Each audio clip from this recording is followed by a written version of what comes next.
Hi, this is Josh from Aldi Reviewer, and today we are looking at Popfully popping corn. This is an Aldi Find, which means you can only find it in stores for a limited time.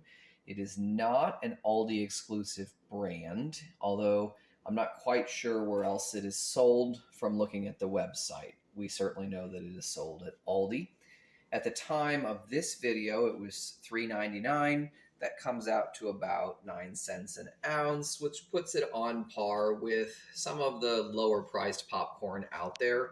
You can do maybe a little bit better at Walmart, but you're going to get a plastic bag for your trouble, which is not as easy to store as this. You'll notice that I have it set out with several other things which are necessary if you're using anything but, say, an air popper. If you have an air popper, follow your air popper instructions. If you're making it over the stovetop, it's actually not that hard. You just need, you can see that I have a saucepan with a lid. My lid actually has a little steam hole in it, which is useful because steam will rise out of it, and you'll need to either cover it with the steam hole or you'll need to leave it a little bit ajar to let the steam out of it. You also, of course, will need the popcorn itself. You'll need some measuring equipment. I'll get back to that in a second. You'll need oil, and I'll talk about the seasoning side of things too. For the oil, some people swear by coconut oil. They think it's the best. That's fine. I tend to use a more traditional vegetable oil. Maybe some purists wouldn't like that, but I do use it. It's got a neutral flavor. I feel like that works out great. Some people like olive oil. If you use olive oil, the smoke point, I think, is a little bit different, so you may have to cook at a slightly lower temperature. But either way, you've got some options there. You'll notice for seasonings, which I'll go ahead and mention now, if you're going to, some people use salt. I don't have salt here, but you can put salt on it.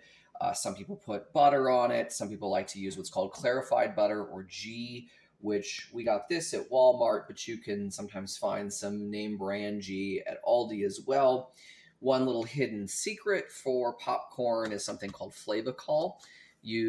I found this on Amazon. A tiny bit goes a long way, as in, like, I'll be popping up about a half cup of popcorn, and if you sprinkle this stuff in with the oil at the beginning, you can put in about, say, 3/4 of a teaspoon of Flavacol, and you mix that in with half a cup of popcorn, and it's going to have plenty of flavor. This is what movie theaters tend to use, so if you add this and either clarified butter or butter, you're going to have something that's very close to what you would get at a movie theater.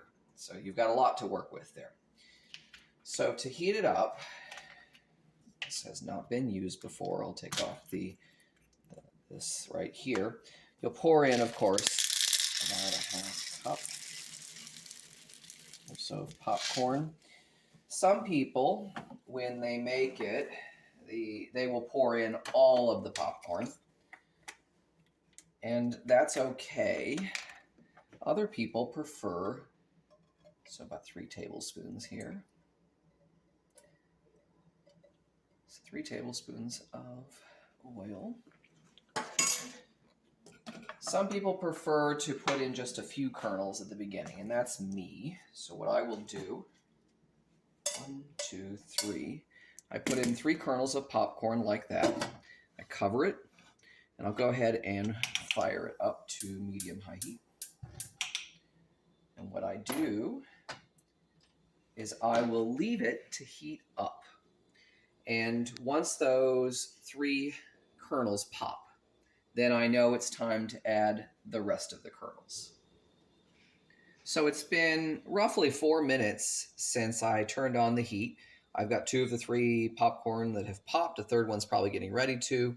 In that intervening time, there's the third one. I also sprinkled in and kind of sifted in some of the Flavacol. Again, 3/4 of a teaspoon. So now I'm going to add the popcorn, the rest of it, like so.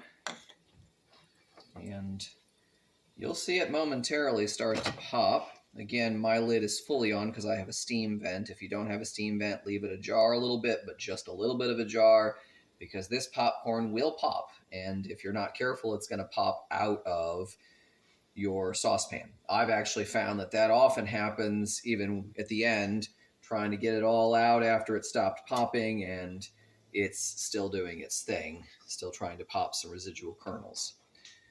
You want to get to a point where you've got maybe 2 or 3 seconds between pops. That tells you that you've gotten down to most, if not all, of the kernels. Go too long and you risk burning your kernels. So there's definitely an art to popping. If you've used microwave popcorn, you run into the same thing. If you microwave it for too long, it's going to burn. It's the same thing over a stovetop. It's going to do the same thing. It recommends the instructions to shake maybe once or twice during popping. I do maybe slightly more than that. It's about getting those popped kernels kind of off at the bottom, sifting those unpopped kernels to the bottom. Once it takes off, it really takes off.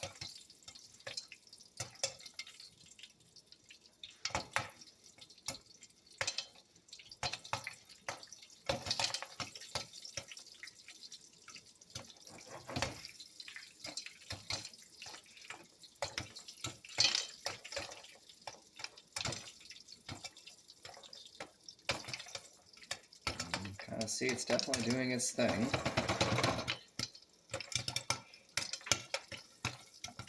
I'm approaching about the 6-minute mark since I turned on the oil. Again, it takes longer than microwave, but not as long as you might think.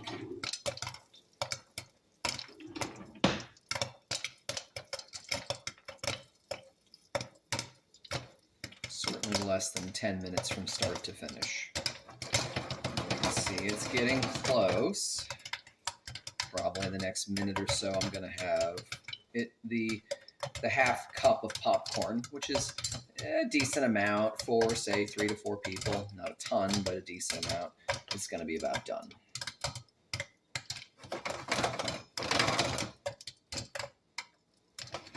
I smell it.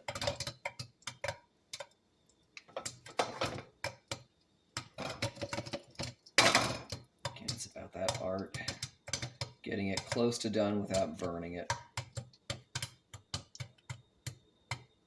Fair warning, some might still pop out. It might still pop out even when I empty it here. And that's pretty close right there. So I'm going to turn off the heat. It may still pop a little bit.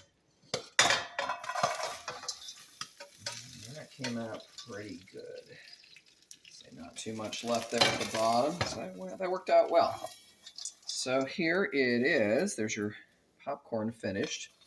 It has, I can tell you from previous experience, the Flavacol that I used adds a lot of flavor. But even if you don't have Flavacol, you can use salt, you can use butter, you can use clarified butter. If you want a little different experience, you can experiment with some different things.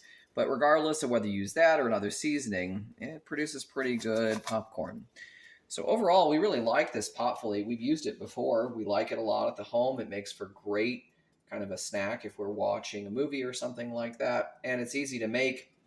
It takes maybe probably 7-8 minutes to cook from start to finish, which is longer than microwave, but not bad at all. So again, this is Popfully Popping Corn. It is an Aldi Find, and you can find it in your local Aldi store while supplies last.